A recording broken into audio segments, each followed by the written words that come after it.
Hello દીકરાઓ, જય શ્રી કૃષ્ણ. ચલો, આજે આપણે NTNનું પેપર નંબર 32 આપણે સોલ્વ કરવા જઈ રહ્યા છીએ દીકરાઓ, રાઈટ?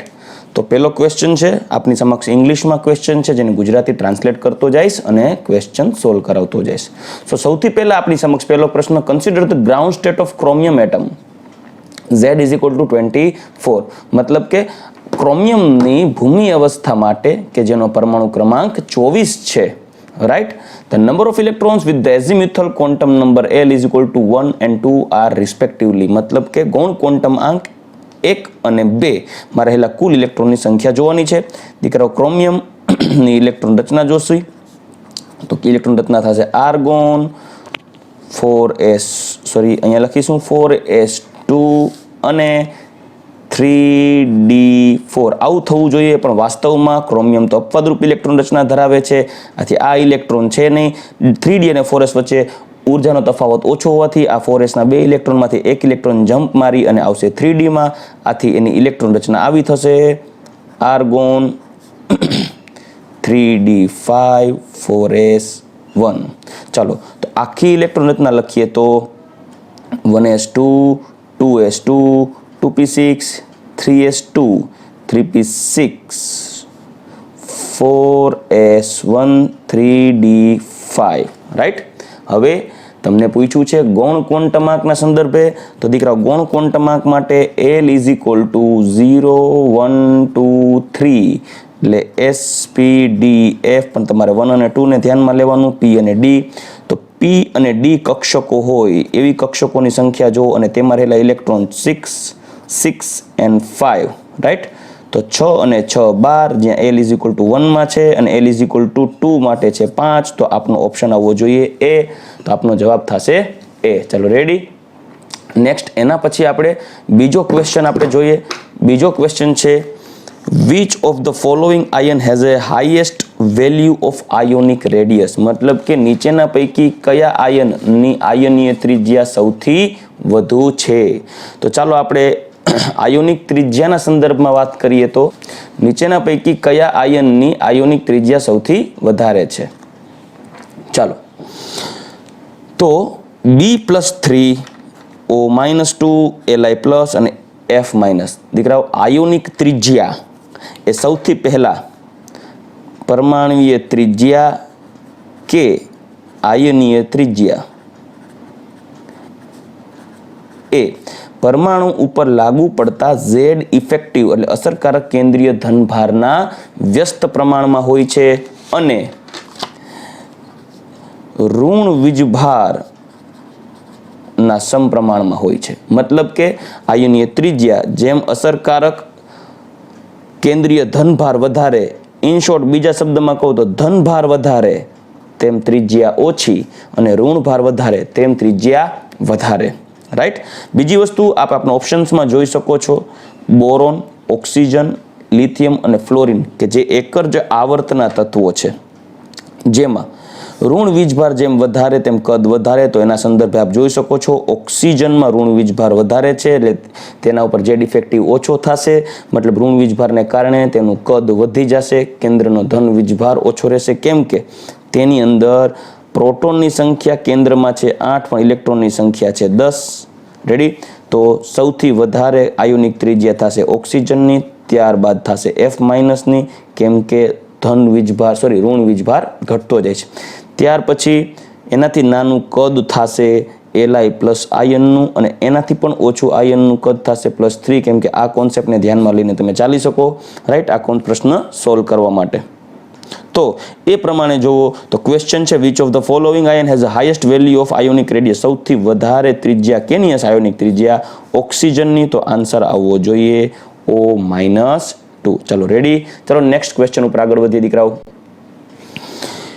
એમોંગ્સ Al2O3 SiO2 જોઈ શકો છો, Al2O3 SiO2 P2O3 અને SO2 આપેલા આ 4 સંયોજનો છે, ઓક્સાઇડ સંયોજનો.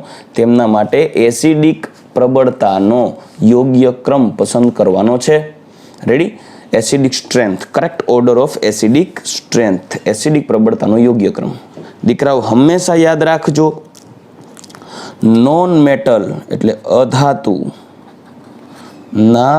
ઓક્સાઇડ અને હાઇડ્રોક્સાઇડ, અધાતુના ઓક્સાઇડ અને હાઇડ્રોક્સાઇડ હંમેશા સ્વભાવે એસિડિક હોય છે, જ્યારે ધાતુના ઓક્સાઇડ અને હાઇડ્રોક્સાઇડ, ધાતુના ઓક્સાઇડ અને હાઇડ્રોક્સાઇડ સ્વભાવે બેઝિક હોય, ધાતુના ઓક્સાઇડ અને હાઇડ્રોક્સાઇડ સ્વભાવે બેઝિક હોય છે. તો આ પોઈન્ટની અંદર જોશો તો એલ્યુમિનિયમ, સિલિકોન, ફોસ્ફરસ અને સલ્ફર એમાં અધાતુ ગુણ સૌથી વધારે સલ્ફરનો હોય, ત્યાર પછી હોય ફોસ્ફરસ, ત્યાર પછી હોય સિલિકોન અને એલ્યુમિનિયમ તો ઉભયગુણી ધાતુ છે દીકરાઓ. ઉભયગુણી ધાતુ મતલબ તેના ઓક્સાઇડ અને હાઇડ્રોક્સાઇડ પણ એમ્ફોટેરિક હોય. એમ્ફોટેરિક એટલે ઉભયગુણી. કઈ ધાતુઓ ઉભયગુણી છે યાદ રાખજો દીકરાઓ. સબ જન કી આસ, સુનો, પ્રભુ, અલ્લાહ, બે. દીકરાઓ યાદ રાખજો આ કોડ. સબ જન કી આસ, સુનો, પ્રભુ, અલ્લાહ, બે. Antimony, zinc, arsenic, tin, lead, aluminium, beryllium આટલા ઉભયગુણી હોય. આથી એના ઓક્સાઇડ અને હાઇડ્રોક્સાઇડ ઉભયગુણી હોય, મતલબ એસિડિક બેઝિક બે ગુણ તરીકે વર્તે. પણ પોઈન્ટ આપણો એ છે ઓક્સાઇડની યોગ્ય ક્રમ જોવાનો છે, ઓક્સાઇડના એસિડિકતાનો ક્રમ જોવાનો છે. તો અધાતુના ઓક્સાઇડ સ્વભાવે એસિડિક હોય, તો જેમ અધાતુ ગુણ વધારે તેમ એસિડિકતા વધારે. તો સલ્ફરના ઓક્સાઇડ સૌથી વધારે એસિડિક, ત્યારબાદ ફોસ્ફરસના, સિલિકોનના અને સૌથી ઓછા એસિડિક થશે એલ્યુમિનિયમના. તો ઓપ્શન દીકરાઓ આપણે પસંદ કરવો પડશે. તો જોઈ શકો છો ALSIPS આન્સર આવશે બી. રાઈટ. ચાલો નેક્સ્ટ ક્વેશ્ચન. હવે દીકરાઓ આપણો નેક્સ્ટ ક્વેશ્ચન છે ચોથો.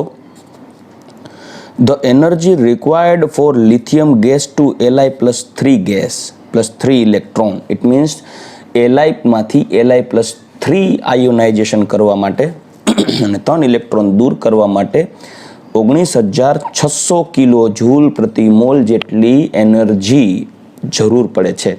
That is the ionisation enthalpy for lithium.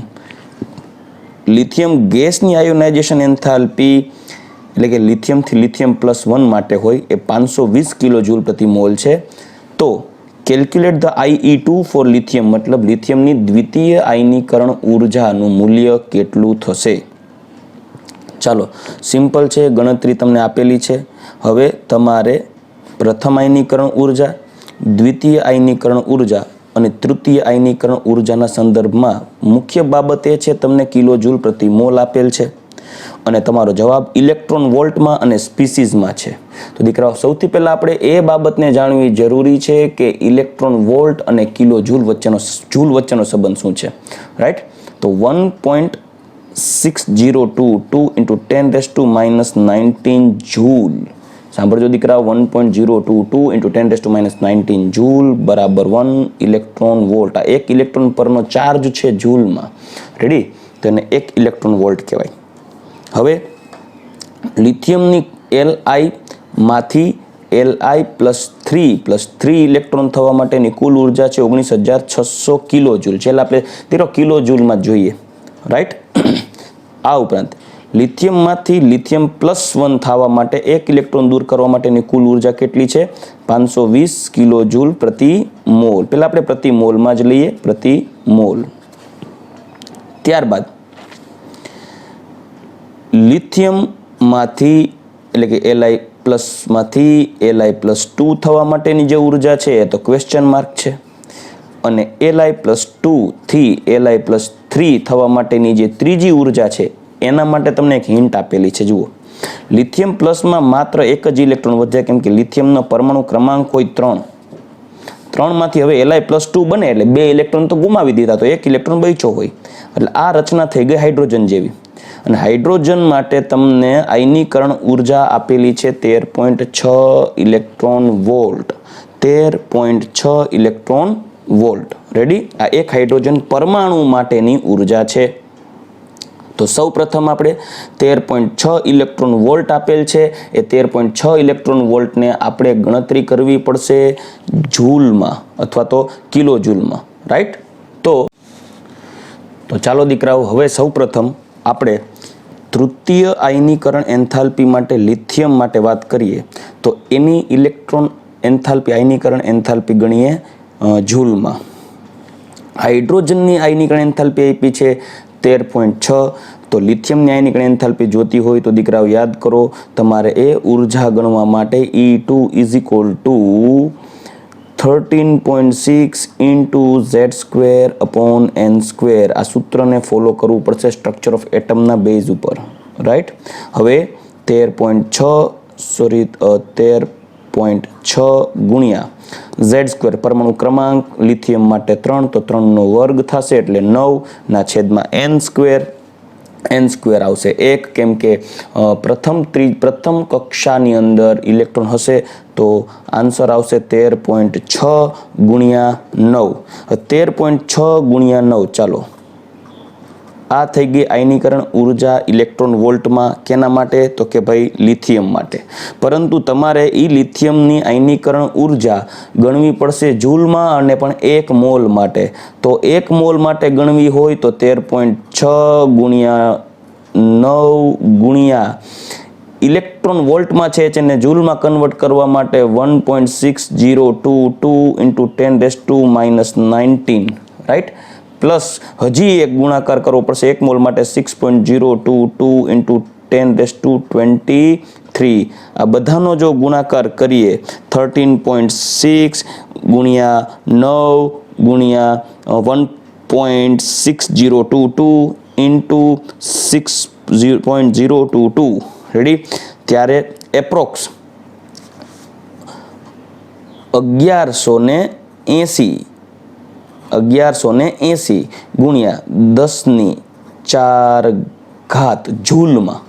હવે એને કિલો જૂલમાં કન્વર્ટ કરીએ ને દીકરાઓ તો એ આવશે 1180 ગુણ્યા 10⁻1 એટલે 11800. ચાલો, રેડી. તો આ થઈ ગયો જૂલમાં આન્સર 11800 જૂલ. કેના માટે? Li+2 માટે. તો આપણે હવે Li+1 માંથી Li+2ની દ્વિતીય આયનીકરણ ઉર્જા શોધવી હોય તો 19600 જે કુલ ઉર્જા આપેલી છે આપ જોઈ શકો છો, એમાંથી આપણે બાદ કરવી પડશે, કેમ કે કુલ ઉર્જા બરાબર E1 વત્તા E2 વત્તા E3 થશે. આપણો પ્રશ્ન છે E2. તો E2 શોધવા માટે સૌ પ્રથમ આપણે 19600 માંથી E1 અને E3 ને બાદ કરવા પડશે, રાઈટ.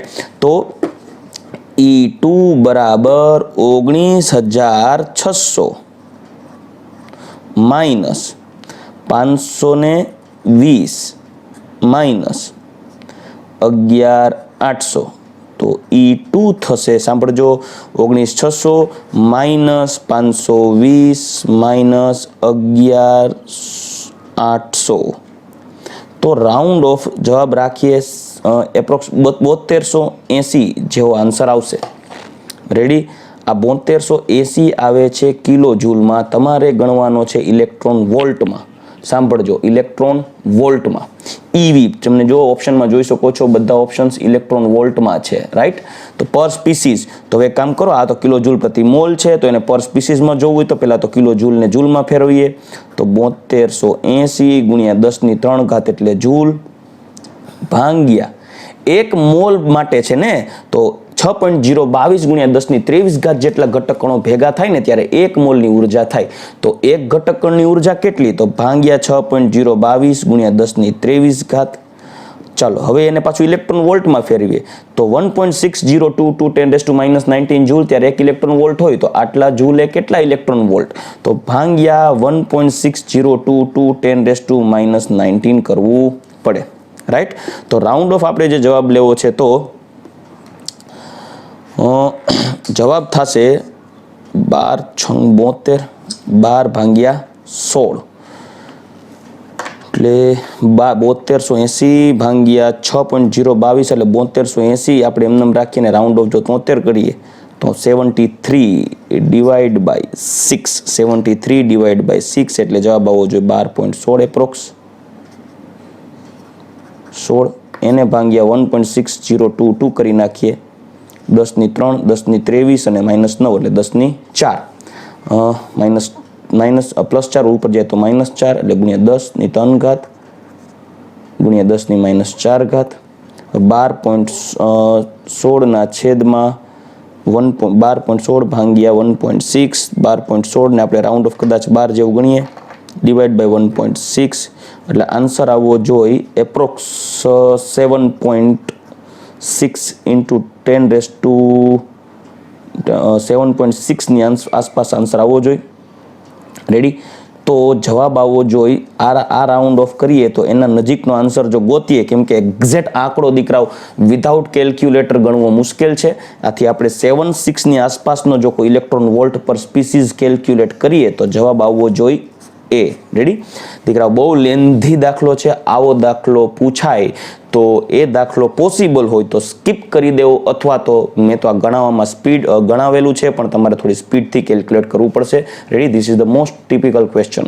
નેક્સ્ટ એના પછી ક્વેશ્ચન નંબર 5 છે the state of the hybridisation of boron and oxygen atom in boric acid. મતલબ બોરોન અને ઓક્સિજનનું સંકરણ બોરિક એસિડમાં કયું છે?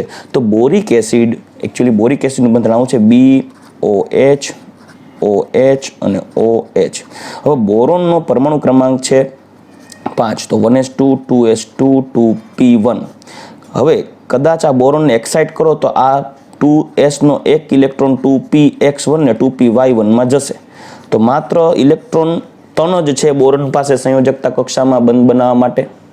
જ્યારે ઓક્સિજન માત્ર સિંગલ બોન્ડથી કનેક્ટેડ છે અને ઓક્સિજનની બાહ્ય કક્ષામાં ઇલેક્ટ્રોન્સ અવેલેબલ છે, આપ જોઈ શકો છો. આથી બોરોન છે એ માત્ર sp2 હાઇબ્રિડાઇઝ થશે, જ્યારે ઓક્સિજન છે એ sp3 હાઇબ્રિડાઇઝ થશે. આ sp3 થશે અને sp2 થશે. દીકરાઓ એને આધારે અનુવર્તી ઓપ્શન આવવો જોઈએ ડી. દીકરાઓ પ્રિન્ટમાં ડી ઓપ્શન પ્રિન્ટ કરતા ભૂલાઈ ગયો હતો એટલે મેં હાથે લખેલો છે. રાઈટ? તો આન્સર આવવો જોઈએ ડી. નેક્સ્ટ એના પછી વાત કરીએ તો as the temperature is raised from 20 degree Celsius to 40 degree Celsius. मतलब કે જો પ્રણાલીનું તાપમાન 20 ડિગ્રી સેલ્સિયસથી 40 ડિગ્રી સેલ્સિયસ વધે, the average kinetic energy of neon atom changes by the factor which of the following. मतलब કે નિયોનના પરમાણુઓની સરેરાશ ગતિજ ઉર્જાનો વધારો કેટલા ફેક્ટર દ્વારા થશે, મતલબ કે કેટલા ગણો વધારો થશે? તો દીકરાઓ કાઇનેટિક એનર્જીનું સૂત્ર છે 3/2RT પર એટમ. પર એટમ મતલબ એક પરમાણુ દીઠ. તો રેડી? તો આના આધારે કહી શકો કે kinetic energy proportional to T. તો એક કામ કરો, kinetic energy 1 divide by kinetic energy 2 બરાબર સાથે T1 ડિવાઈડ બાય T2 કરો એટલે પ્રપોર્શનાલિટી કોન્સ્ટન્ટ દૂર થઈ જાય. અથવા તો હજી સમજાવું તો KE1 proportional to T 20 degree Celsius એટલે 20 ડિગ્રી સેલ્સિયસ ગણો તો 273 અને વત્તા 20 એટલે 293 કેલ્વિન. અને KE2 પ્રપોર્શનલ ટુ T એમાં 40 ડિગ્રી સેલ્સિયસ એટલે 313 કેલ્વિન. રાઈટ? હવે આ બંનેનો ગુણોત્તર લઈએ. KE1 divide by KE2 is equal to 293 kelvin divide by 313 kelvin. તો K2 is equal to 313 divide by 293 K1 એટલે KE1. તો આપ જોઈ શકો છો ગતિજ ઉર્જા સરેરાશ ગતિ ઉર્જા KE2 KE1 કરતા 1313 ભાગ્યા 293 જેટલા ગુણાકાર જેટલું મૂલ્ય વધે છે તો ફેક્ટર થઈ જશે 1313/293. Answer D. Right? Next example છે ક્વેશ્ચન નંબર 7. આપ જોઈ શકો છો સ્ક્રીનમાં. Which of the following aqueous solution will exhibit the highest elevation in boiling point? મતલબ નીચેના પૈકી કયું સંયોજન એ ઉત્કલન બિંદુમાં સૌથી વધુ વધારો બતાવશે, એટલે કે કેનું ઉત્કલન બિંદુ ઉન્નયન સૌથી વધારે? તો દીકરાઓ યાદ રાખજો delta TB is directly proportional two molality અને એનું સૂત્ર થશે delta TB is equal two I into KB into M. Ready? જેમાં I છે એ ઇમ્પોર્ટન્ટ ફેક્ટર છે દીકરાઓ, વોન્ટ ઓફ ફેક્ટર છે, કેમ કે સોલ્વન્ટ બધાના કોમન રાખેલા છે. આમાં જોઈ શકો છો એક્વિયસ સોલ્યુશન આપેલ છે એટલે KB બધાનું સરખું. ચાલો હવે સાંદ્રતા અને I બંને કામ કરે છે. સૌથી પહેલા દરેકના I લઈએ તો ગ્લુકોઝ માટે I એક જ થશે કેમ કે વિદ્યુત અવિભાજ્ય છે. KNO3 માટે આપણે I ગણવું પડશે. તો તમને 50% આયોનાઇઝેશન આપ્યું છે એટલે વિયોજન અંશ આલ્ફા ઇઝ ઇક્વલ ટુ 0.5 થશે. 0.5 ઇઝ ઇક્વલ ટુ I-1/N-1. એમના માટે N થશે 2. તો એની ગણતરી કરીએ દીકરાઓ N માટે. તો I-1 ઇઝ ઇક્વલ ટુ અહીંયા 2 મૂકે 2-1 એટલે 1, 2-1 એટલે 1 થશે. તો I-1 is equal to 0.5, then I is equal to 0.5. ચાલો આનો I 0.5 થશે. રેડી? Next point. ઘટક કણોની સંખ્યા મેઇન ઇમ્પોર્ટન્ટ છે. યુરિયા નોન આયોનાઇઝેબલ છે તો આનો I1 થશે. અને Na2SO4 નું 75% આયોનાઇઝેશન થાય છે દીકરાઓ, 75%. તો Na2SO4 નો N બરાબર થશે 3. રેડી? તો I is equal two, I ને ગણતરીમાં લેવો પડશે તો I-1 is equal to alpha into N-1. ચાલો આલ્ફા, આનો આલ્ફા 0.75 થશે દીકરાઓ. ટકાવારીમાં આપ્યો છે આપણે 0.75 લેવો પડશે અંશમાં. N આપશે 2 NN 1 SO4 ટોટલ 3 -1. રેડી? એટલે આયોનાઇઝેશન થશે 1.5. 1.5. હવે તો ડેલ્ટા ટીબી બરાબર I into KB into M. Molality ધારો I સાથે ગણીએ. રેડી? તો યુરિયા માટે ચલો આ સૂત્રને ફોલો કરતા જઈએ અને આંકડો લખતા જઈએ. રાઈટ? આ સૂત્રને ફોલો કરતા જઈએ, ફટાફટ આંકડો લખતા જઈએ દીકરાઓ. યુરિયા માટે ડેલ્ટા ટીબી શું આવશે? તો યુરિયા માટે ડેલ્ટા ટીબી આવવું જોઈએ 1 ઇન્ટુ મોલાલિટી 0.05 તો 0.05. રાઈટ? ચાલો KNO3 માટે જોઈ શકો છો, અહીંયા લખું છું સાઈડમાં જગ્યા ન હોવાથી. Ready? Delta TB equal to I એનો કેટલો છે આપણે ગણી લીધો 0.5. કેબી અચળ રાખશું, બરાબર? અહીંયા આપણે કેબી એમને રાખી દઈએ. અને એમ આપેલું છે 0.01 તો 0.5 ઇન્ટુ 0.01 તો અહીંયા delta TB is equal two 0.05 into 0.01 તો 0.005 ઇન્ટુ કેબી. રાઈટ? નેક્સ્ટ એના પછી યુરિયાની વાત કરીએ દીકરાઓ, તો યુરિયાના સંદર્ભમાં 0.05 આપ જોઈ શકો છો. તો ડેલ્ટા ટીબી શું થશે? I કેટલું છે 1 અને મોલારિટી 0.015 કેબી. રાઈટ? ચાલો 1 બાય 1 દરેકને આન્સર તમે જોઈ શકો છો. અહીંયા ડેલ્ટા ટીબીની વેલ્યુ આપી છે, બીજા માટે ડેલ્ટા ટીબીની વેલ્યુ આપ્યું છે, ત્રીજા માટે ડેલ્ટા ટીબીની વેલ્યુ મળી ગઈ. ચોથા માટેની ડેલ્ટા ટીબી ગણી લઈએ દીકરાઓ. Na2SO4 ના સંદર્ભમાં. રેડી? I આપ્યો છે 1.5 અને તો ડેલ્ટા ટીબી બરાબર I is equal I into molality 0.01 તો 1.5 ઇન્ટુ 0.01 તો આન્સર આવવું જોઈએ 0.015. રેડી? ચલો તો આ સંદર્ભમાં જો તમને બતાવવામાં આવે કે આ ચારે ચાર ઉત્કલન બિંદુ ઉન્નયન આપેલા છે, ચારે ચાર ઓપ્શનના સંદર્ભમાં આપ જોઈ શકો છો, તો ચારેય પૈકી કયું ઉત્કલન બિંદુ ઉન્નયન સૌથી વધારે છે? રેડી? ડાયરેક્ટલી ક્યારેય જવાબ ગોતવા પ્રયત્ન ન કરવો દીકરાઓ. ફટાફટ તમારે I ની વેલ્યુ ગણતરી કરી લેવી, તો એને આધારે તમારો જવાબ આવશે અને એ છે સૌથી વધારે મોટો આંકડો છે I રહ્યો એટલે આન્સર આવશે A. રાઈટ? તો જવાબ આવશે A. આ રીતે ઉત્કલન બિંદુ ઉન્નયન થશે દીકરાઓ. આના માટે એક સિમ્પલ ટ્રીક આપું છું. જેમ ઘટક કણોની સંખ્યા વધારે થાય દ્રાવણમાં એમ એનું ઉત્કલન બિંદુ વધારે થાય. પણ આ દાખલો ટિપિકલ છે. એનું કારણ છે કે ખાલી ઘટક કણોની સંખ્યા ગણીને ભેગું નહીં થાય, કારણ કે તમારે સાથે પણ મોલાલિટી જુદી જુદી આપેલી છે દરેક દ્રાવણ માટે. એટલે તમારે ફરજિયાત સૂત્રમાં કિંમત મૂકી અને આ સૂત્રને ભગવાન તરીકે ગણી અને કિંમતો મૂકવી. રાઈટ? તો સૌથી મોટો આંકડો છે ડેલ્ટા ટીબી 0.05 કેબી ફોર ગ્લુકોઝ. તો આન્સર આવશે A. ચાલો દીકરાઓ નેક્સ્ટ ક્વેશ્ચન. હવે ચાલો દીકરાઓ હવે આપણે ક્વેશ્ચન નંબર 8 ઉપર જઈએ. દીકરાઓ ટાઈપિંગ પ્રિન્ટિંગમાં થોડી એરર રહી ગઈ હતી એટલે ક્વેશ્ચન નંબર 9 રિપીટ થઈ ગયો હતો, એટલે આપણે ક્વેશ્ચન નંબર 8 ને અલગથી લખી દીધું છે. ફ્લોરિનને પ્રબળ ઓક્સિડેશન કરતા બનાવવા માટે નીચેના પૈકી કયો મુખ્ય પરિબળ છે જે જવાબદાર છે? દીકરાઓ ચાર પરિબળો તમારી સમક્ષ આપેલા છે. ડેલ્ટા IH આયનીકરણ ઉર્જા, જલીયકરણ ઉર્જા, ડેલ્ટા હાઇડ્રેશન એન્થાલ્પી, ઇલેક્ટ્રોન ગ્રાહ્યતા એટલે ઇલેક્ટ્રોન એફિનિટી અને બંધ વિયોજન ઉર્જા.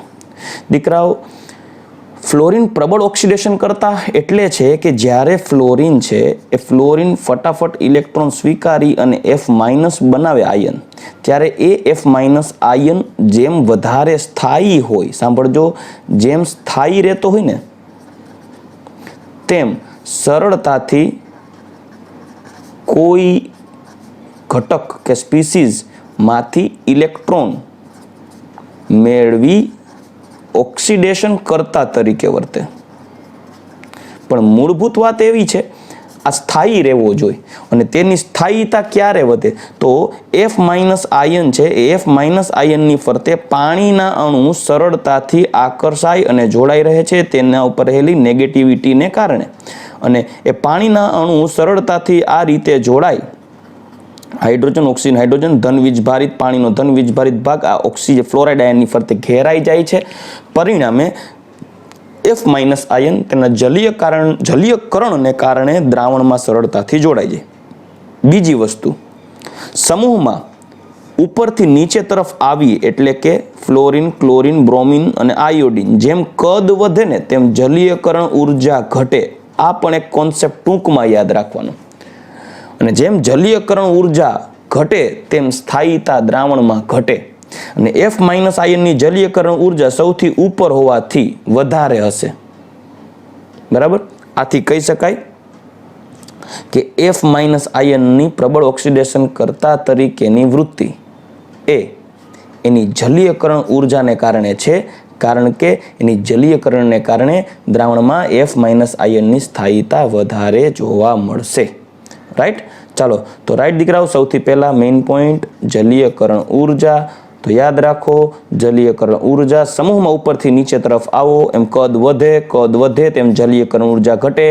F- ion, Cl-, Br-, I- ચારેય પ્રકારના ઋણ વીજભારિત આયનોમાં F- સૌથી ઉપર હોય. અને સૌથી ઉપર હોવાને કારણે તેનું કદ નાનું છે, તેથી જલીયકરણ વધુ થશે. જલીયકરણ વધુ થવાથી તેની ફરતે પાણીના અણુ જાજા ગોઠવાઈ જાય, એની સ્થાયીતા વધી જાય દ્રાવણમાં. આથી અન્ય હેલાઇડ આયન કરતા F- પ્રબળ ઓક્સિડેશન કરતા તરીકે ફ્લોરિન વર્તી અને F- માં રૂપાંતર થાય. રાઈટ? એટલે આન્સર આવશે B. ચલો નેક્સ્ટ ક્વેશ્ચન. આ તો આન્સર આવી ગયો B. નવમો question. In the van der Waals equation of the state of the gas law the constant B is measured of. મતલબ કે વાન ડર વાલ સમીકરણની અંદર, વાન ડર વાલ સમીકરણમાં વાયુ અચળાંક B છે એ શું દર્શાવે છે દીકરા? વાન ડર વાલ સમીકરણ આવું છે, P + AN²/V² into V - NB = nRT. એ આદર્શ વાયુ સમીકરણમાં રહેલી મર્યાદાને સંતોષવા માટે અને આંતરાણવીય આકર્ષણ બળ અને વાયુના કદનું અસ્તિત્વ હોય છે તે દર્શાવવા માટે વાન ડર વાલ નામના વ્યક્તિએ એક થિયરી આપેલી હતી અને સમીકરણ તારવેલું હતું, જેમાં એ છે એ આંતરઆણવીય આકર્ષણ બળ, સાંભળજો, આંતરઆણવીય આકર્ષણ બળ દર્શાવે છે, જ્યારે B છે એ કદના સંદર્ભમાં રહેલો ચળાંક છે. આથી ઇન્ટરમોલેક્યુલર એટ્રેક્શન એ તો એ માટે લાગુ પડે, ઇન્ટરમોલેક્યુલર રિપલ્શન કોઈને લાગુ નહીં પડે, ઇન્ટરમોલેક્યુલર કોલોઇઝન પર યુનિટ વોલ્યુમ મતલબ કે એકમ કદથી થતા અથડામણોની સંખ્યા માટે આ અચળાંકો નથી. Volume occupied by molecule, right, અણુ દ્વારા રોકાયેલું કદ, એટલે આન્સર આવવો જોઈએ D. ચલો રાઈટ. નેક્સ્ટ ક્વેશ્ચન નંબર 10 ઉપર આગળ વધીએ દીકરાઓ. તો ક્વેશ્ચન નંબર 10 છે, in which of the following molecule the substituent does not exert its resonance. મતલબ નીચેના પૈકી કયા અણુ છે એ સંસ્પંદન દર્શાવતા નથી? સાંભળજો, નીચેના પૈકી કયા અણુ છે જે સંસ્પંદન દર્શાવતા નથી? તો આપણે સૌપ્રથમ એ સંસ્પંદન ન દર્શાવવાનું મુખ્ય કારણ જોવું જોઈશે ને. ચાલો, તો સૌથી પહેલા સંસ્પંદન ક્યારે થાય? જ્યારે બેન્ઝીન રિંગ સાથે માનો કે કોઈ ઇલેક્ટ્રોન દાતા સમૂહ જોડાયેલ હોય કે જેની પાસે ઇલેક્ટ્રોન હશે તો એ સંસ્પંદન થશે. પરંતુ આ એક્ઝામ્પલ્સમાં જોશો તો હેલોજન ઉપર 3 ઇલેક્ટ્રોન યુગ્મ, OH ઉપર 2, આ નાઇટ્રોજન ઉપર 1, પણ જ્યારે આ તો NH3+ છે અને બેન્ઝીન રિંગ સાથે NH3+ જોડાયેલ હોવાથી તેના ઉપર કોઈ ઇલેક્ટ્રોન છે નહીં. આથી સંસ્પંદન થશે નહીં. તો ઇલેક્ટ્રોનની ગેરહાજરીને કારણે B NH3+ સંસ્પંદન દર્શાવશે નહીં. ચલો નેક્સ્ટ, એના પછી ક્વેશ્ચન નંબર 11 તરફ આગળ વધીએ દીકરાઓ.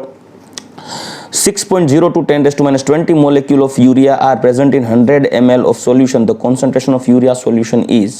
મતલબ કે આપેલ 6.022 × 10⁻20 જેટલા અણુઓ આપેલા છે યુરિયાના 100 ml દ્રાવણમાં. દ્રાવણ બનાવો તો યુરિયાના દ્રાવણની સાંદ્રતા કેટલી? રાઈટ. સૌથી પહેલા સાંદ્રતા શોધવા માટે તમારે મોલ ગણવા પડશે દીકરાઓ, કે molarity = mall upon volume in ml લેશો તો ઉપર તમારે 1000 વડે મલ્ટીપ્લાય કરવા પડશે, તો મોલ ગોતવા પડશે. તો મોલ બરાબર આપેલ ઘટક કણો કેટલા છે? 6.02 × 10⁻20 દીકરાઓ 6.022 × 10⁻23 હોય ને ત્યારે 1 મોલ થાય. તો આટલા અણુએ કેટલા મોલ થશે? તો ત્રિરાશિ 6.02 × 10⁻20 ડિવાઈડ બાય 6.02 × 10⁻23, તો આન્સર આવશે 10⁻³ મોલ. રાઈટ. સાદુરૂપ આપીએ તો molarity = 10⁻³ into 10⁻³ it means 1000 divide by 100 ml volume. Right. તો 1 ડિવાઈડ બાય 00, તો આન્સર આવવો જોઈએ 0.1/100, એટલે 10⁻² 0.01. તો ચાલો દીકરાઓ ચાર ઓપ્શન આપ જોઈ શકો છો 0.02, 0.001, 0.01 અને 0.1. તો આપનો કરેક્ટ આન્સર આવવો જોઈએ અને એ છે સી. Right, done, C. ચાલો નેક્સ્ટ ક્વેશ્ચન ઉપર આગળ વધીએ દીકરાઓ. ચાલો દીકરાઓ આપણે હવે આગળ વધીએ question number 12. What mass of AgI will dissolve in 0.1 litre of 1 molar ammonia. મતલબ એમોનિયાના 1 મોલર દ્રાવણ અને 0.1 લીટર દ્રાવણમાં કેટલો માસ એટલે દ્રવ્યનો જથ્થો AgI ઓગળશે. Neglect the change in concentration of ammonia. મતલબ એમોનિયાના દ્રાવણની સાંદ્રતામાં જો કોઈ ફેરફાર થતો હોય તો આપણે એને અવગણશું. Right. Atomic weight of silver and iodine are respectively 1.27 and 108 and 1.27. મતલબ કે 108 અને 127. તો ટોટલ AgI માટે કુલ અણુભાર થશે 108 અને 127. રેડી. એટલે 8 ને 7 15 ને 5 વધી આવી 1 3 ને 1 2 ને 3 અને 2 235. ચાલો રેડી. આપણે AgI ગોઈતું.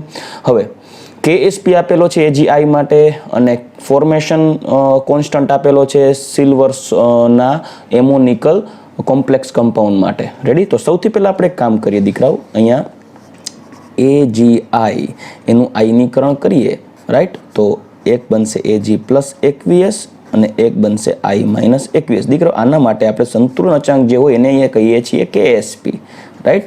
ચાલો નેક્સ્ટ એના પછી હવે એ જે Ag પ્લસ આયન ઉત્પન્ન થયો છે એ Ag પ્લસ આયનને આપણે દ્રાવ્ય કરીએ છીએ એમોનિયામાં, ત્યારે એનું એમોનિયામય સોલ્યુશન બનશે અને એ કોમ્પ્લેક્સ સોલ્ટ બને AgNH3 ટ્વાઇસ પ્લસ. રાઈટ. આ જે છે એમાં સિલ્વર sp સંકૃત હોય છે અને આના માટે અચળાંક છે એને કહેવાય KF. બંને પ્રક્રિયાઓનો જ્યારે સરવાળો કરવામાં આવે દીકરાઓ તો એ સરવાળાથી જે થતી પ્રક્રિયા છે કંઈક આવી થશે. આપ જોઈ શકો છો AgI plus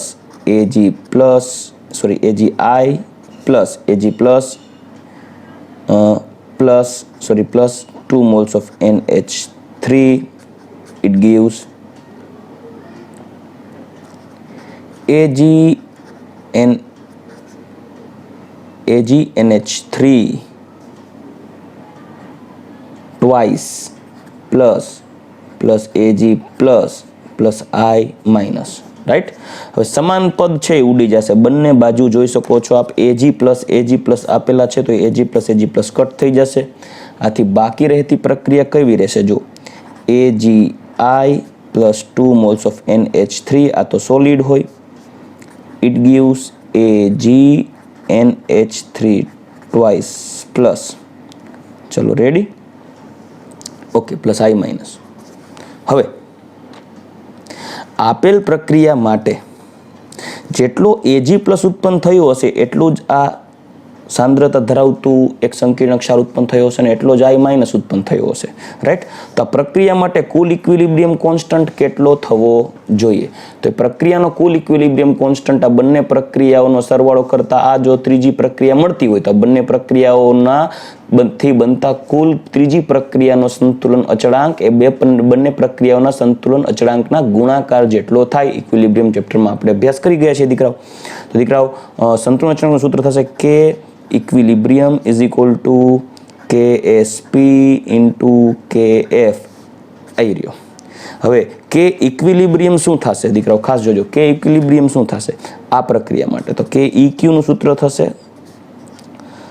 AgNH3 twice plus into I minus upon NH3 ની સાંદ્રતાનો સ્ક્વેર.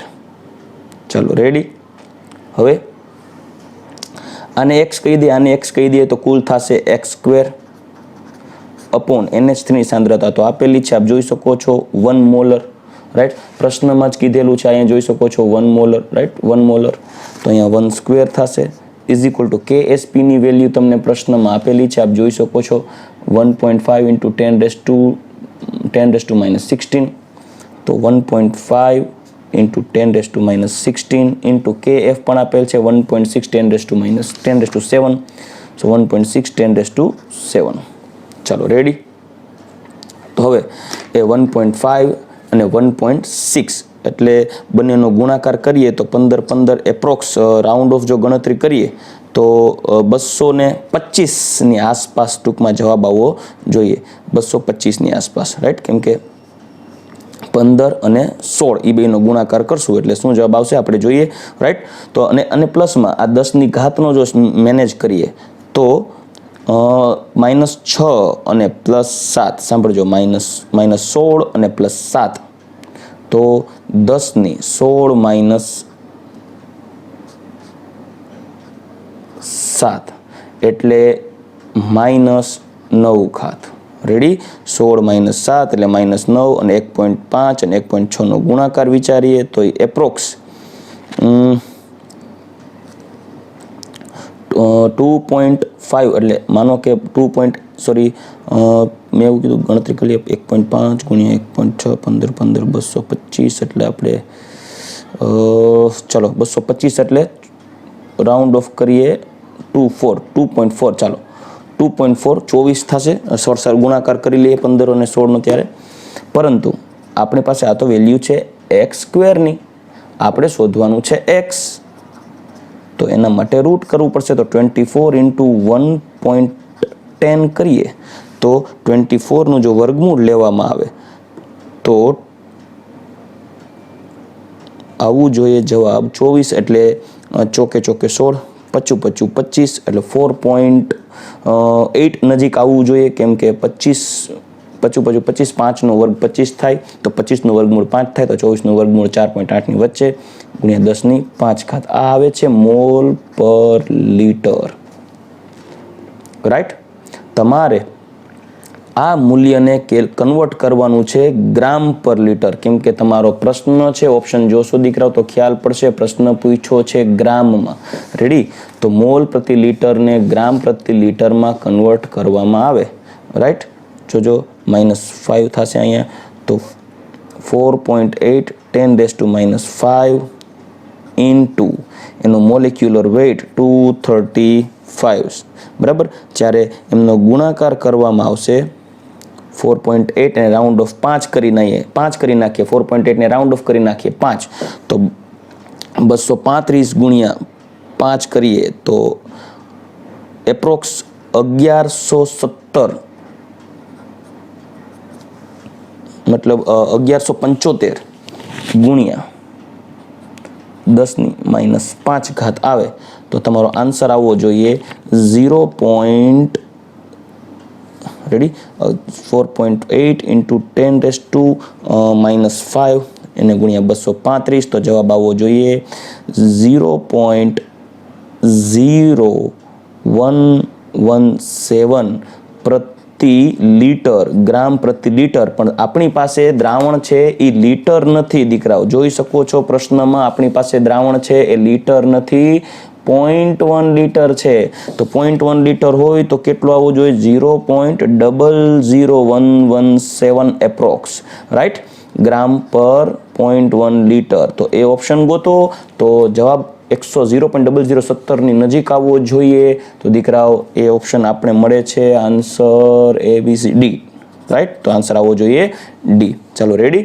ચલો દીકરાઓ નેક્સ્ટ ક્વેશ્ચન ઉપર આગળ વધીએ. દીકરાઓ આપણો નેક્સ્ટ ક્વેશ્ચન છે ક્વેશ્ચન નંબર 13. અહીંયા આપણે આગળના પ્રશ્નની લાંબી કેલ્ક્યુલેશન હતી એટલે અહીંયા સુધી જગ્યા રોકાઈ ગઈ છે દીકરાઓ, કાંઈ વાંધો નહીં, આપણે તો આ પ્રશ્નમાં થઈ જશે. End of the following sequence of the reaction is, મતલબ એક પ્રક્રિયા આપેલી છે અને એની પ્રોડક્ટ પૂછેલી છે. તો દીકરો આપણી પાસે છે સાયક્લોહેક્ઝીન, આપ જોઈ શકો છો. જ્યારે NBS નાખવામાં આવે દીકરાઓ, N બ્રોમોસક્સિનેમાઇડ, ત્યારે હંમેશા ડબલ બોન્ડની બાજુનો જે આલ્ફા કાર્બન હોય, જે sp3 સંકૃત હોય, તેનું જ વિસ્થાપન થઈ બ્રોમિનેશન થશે દીકરાઓ. તો NBS નાખવામાં આવે ત્યારે યાદ રાખજો, આ NBS નાખવાથી હંમેશા આલ્ફા કાર્બન ઉપર બ્રોમિનેશન થશે, રાઈટ. ચાલો હવે એમાં મેગ્નેશિયમ અને ઈથર નાખીએ એટલે રિએક્શન થશે ગ્રિગ્નાર્ડ. તો આ Br સાથે Mg જોડાઈ જશે તો આપણને જે પ્રોડક્ટ મળશે એ આવશે MgBr. હવે નેક્સ્ટ એના પછી ક્વેશ્ચન, એના પછી શું ઉમેરીએ છીએ? તો એના પછી ઉમેરીએ છીએ આપણે CH3CN, CH3C triple bond N. તો આપ જોઈ શકો છો હવે દીકરાઓ, ખાસ પોઈન્ટ નોટ ડાઉન કરવો, Mg ઉપર પ્લસ ડેલ્ટા લઈએ અને આ કાર્બન ઉપર માઇનસ ડેલ્ટા લઈએ, રાઈટ, અને સાયનાઇડના કાર્બન ઉપર પ્લસ ડેલ્ટા અને નાઇટ્રોજન ઉપર માઇનસ ડેલ્ટા. તો પ્લસ માઇનસ દીકરાઓ એક્સચેન્જ કરશું. સિમ્પલ ટ્રીક છે, પ્લસ માઇનસ એક્સચેન્જ કરો અને જવાબ લ્યો. રેડી? તો જુઓ દીકરાઓ, આ નાઇટ્રોજન છે એ એમજી સાથે જોડાશે અને આ કાર્બન છે એ સાયનાઇડના કાર્બન સાથે જોડાશે. આથી કંઈક નીપજ આપણને આવી મળવી જોઈએ. C double bond N minus MgBr plus અહીંયા CH3 તો હતો જ, અહીંયા કનેક્ટ થશે સાયક્લિક આલ્કીન. ચાલો રેડી. હવે આપણે એનું કરીએ છીએ જળ વિભાજન. એસિડ કેટાલાઇઝ્ડ એટલે જળ વિભાજનને કારણે ઉમેરાતો H2O ઓક્સિજન છે એ કાર્બોનિલ કાર્બન સાથે જોડાશે, હાઇડ્રોજન છે નાઇટ્રોજન સાથે જોડાશે, બોન્ડ બ્રેક થઈ જશે અને આપણી ફાઇનલ પ્રોડક્ટ આવશે દીકરાઓ benzene ring, sorry not benzene ring, cyclohexene CH3 double bond O plus by product MgNH2Br. Ready? તો દીકરાઓ તમે પ્રોડક્ટ જોઈ શકો છો 4 ઓપ્શન્સ પૈકી આન્સર આવશે બી. ચલો રાઈટ. નેક્સ્ટ એના પછી question number 14. Which of the following liquid pair shows the positive deviation from the Raoult's law? મતલબ કે રાઉલ્ટના નિયમમાં નીચેના પૈકી કયું દ્રાવણ છે એ ધન વિચલન બતાવે? દીકરા હંમેશા યાદ રાખજો, ધન વિચલન ક્યારે બતાવે? ધન વિચલન એ અને બી કરતા આંતરાણવી આકર્ષણ AB માં ઓછું હોય, યાદ રાખજો. બરાબર? ધન વિચલન માટે.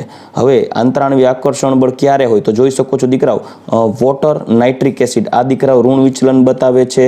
આ ટેક્સ્ટ બુકની અંદર જ એક્ઝામ્પલ આપેલ છે. વોટર, હાઇડ્રોક્લોરિક એસિડ ઋણ વિચલન બતાવે છે દીકરાઓ. ટેક્સ્ટ બુકમાં જ એક્ઝામ્પલ્સ આપેલા છે. Please you can see acetone and chloroform, જેમાં એસિટોન માં રહેલા આંતરાણવી આકર્ષણ બળ અને ક્લોરોફોર્મમાં રહેલા આંતરાણવી આકર્ષણ બળ કરતા એમાંથી બનતા દ્રાવણમાં આંતરાણવી આકર્ષણ બળ વધારે થાય છે. એનું મુખ્ય કારણ આપેલું છે આંતરઆણવીય હાઇડ્રોજન બંધ. મતલબ આમાં એ અને બી કરતા ખાસ જોજો AB આકર્ષણ બળ વધુ હોય. આથી આ પણ ઋણ વિચલન બતાવે. પરંતુ આપણો પ્રશ્ન શું છે દીકરાઓ?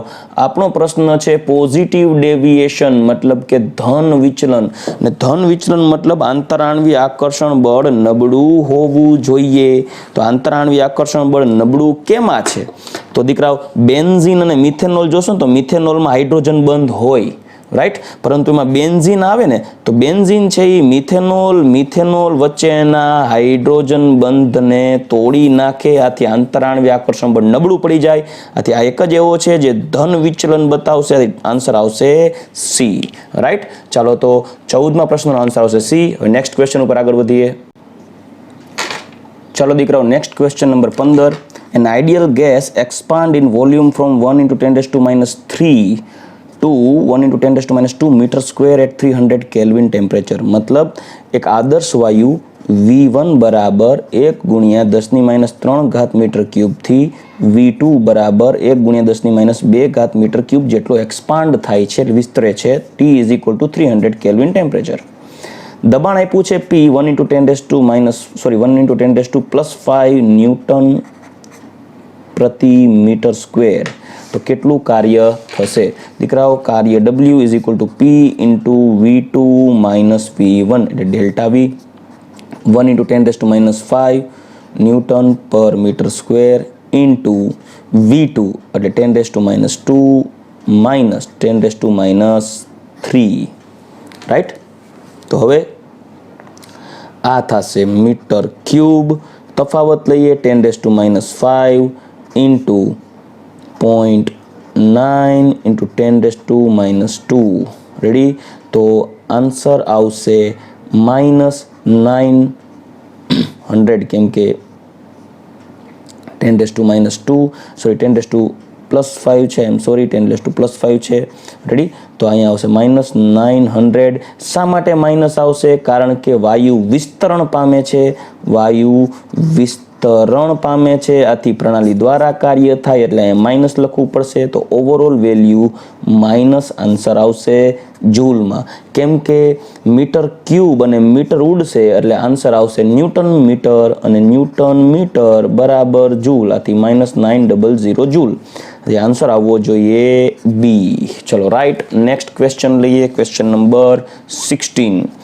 In hydrogen oxygen fuel cells, મતલબ હાઇડ્રોજન ઓક્સિજન બળતણ કોષની અંદર હાઇડ્રોજનનું દહન શું ઉત્પન્ન થાય છે દીકરાઓ? બળતણ કોષની અંદર પોટેન્શિયલ ડિફરન્સ જનરેટ થાય, મતલબ વીજ સ્થિતિમાનનો તફાવત ઉત્પન્ન થવાને કારણે બેટરી છે એ વિદ્યુત ઉર્જા ઉત્પન્ન કરે, આથી produce high purity of water, ખોટું.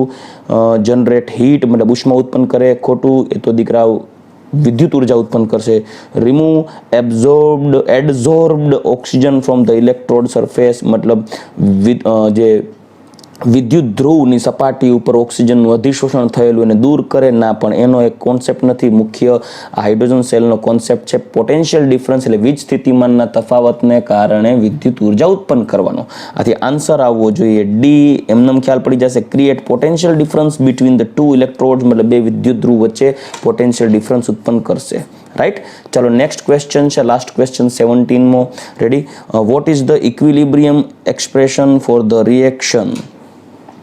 તો P4 plus 5O2 it gives P4O10 solid. દીકરાઓ સોલિડ છે યાદ રાખજો. સોલિડનું કોન્સન્ટ્રેશન એની ડેન્સિટી હોય, ઘનતા હોય, જેને ગણતરીમાં લેવામાં આવતી નથી. આથી આપેલ પ્રક્રિયા માટે Kc is equal to 1/, concentration of O2 raised to 5, અને Kp લઈએ તો 1/P of CO2 raised to 5 આવવું જોઈએ, અથવા Kc માટે આન્સર આવવો જોઈએ બી. રાઈટ. તો 17મા પ્રશ્નનો આન્સર આવશે બી. દીકરાઓ હવે 17 પ્રશ્નો સુધી આપણે આ વિડીયોની અંદર ક્વેશ્ચનનું સોલ્યુશન રાખેલું છે, જ્યારે 18મા પ્રશ્નથી 45 ક્વેશ્ચન સુધીનું સોલ્યુશન દીકરાઓ હું નેક્સ્ટ લેક્ચરમાં અપલોડ કરીશ. દીકરાઓ રાઈટ. તો આપ બાકીના પ્રશ્નોનું સોલ્યુશન કરવા માટે નેક્સ્ટ વિડીયો જોશો. અને દીકરાઓ જો તમને આ વિડીયોમાં મજા આવતી હોય તો પ્લીઝ તમે કમેન્ટ કરજો, તો હું આગળના વધારે વિડીયોઝ, અલગ વધારાના પેપર્સ જે છે એનું પણ સોલ્યુશન કરીશ. રાઈટ. તો દીકરાઓ પ્લીઝ જો લાઈક કરો, વિડીયોમાં તમને સમજાતું હોય તો લાઈક કરો, શેર કરો, સબસ્ક્રાઈબ કરો. નેક્સ્ટ વિડીયોમાં બાકીના MCQ સોલ્વ કરાવીશ. રાઈટ. ચલો ગુડ બાય, ટેક કેર, જય શ્રી કૃષ્ણ.